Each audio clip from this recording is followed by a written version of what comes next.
Well, you get a sense from some people right now that there's really no such thing as job security. Thousands of people have lost their jobs in Alberta in the last year, and many more are wondering what the future holds for them. Joining me now to talk about this is Christine Wiley, a CMA here in Calgary. Thanks for coming in, Christine. Yes, thanks for having me, Brian. So I guess the big question is, what steps should we be taking to prepare ourselves if we feel a layoff is imminent? Well, I would say the first thing that you would want to look at is definitely an emergency fund.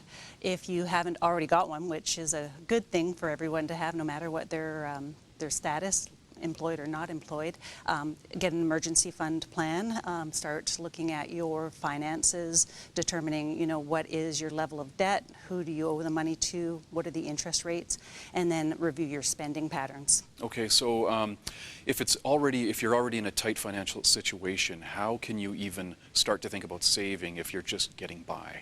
Yeah, if you're just kind of squeaking by, it's always a tough one, but there's usually some discretionary expenses in there, eating out, the Starbucks coffee, maybe you can cut those out, and the money that you've been spending on that divert into, some of that emergency fund plan.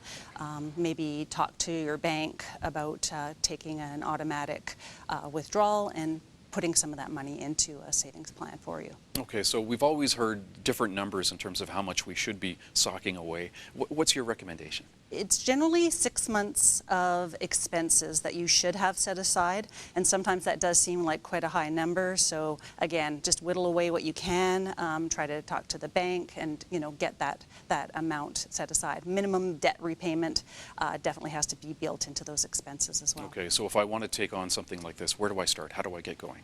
So there are some online resources that are a great way to start. There's a Credit Counseling Society nonprofit that you can access, and they have courses, Money Mentors, the Alberta, Credit Counseling, your financial planner. You may already have some resources, through friends and family that you can access. Okay, so is there one solid piece of advice for someone who is basically trying to recession-proof themselves? Know your limit and stay within it, I guess, if we want to use a catchphrase, but really write down what your spending is, develop a budget, and try to stick to it.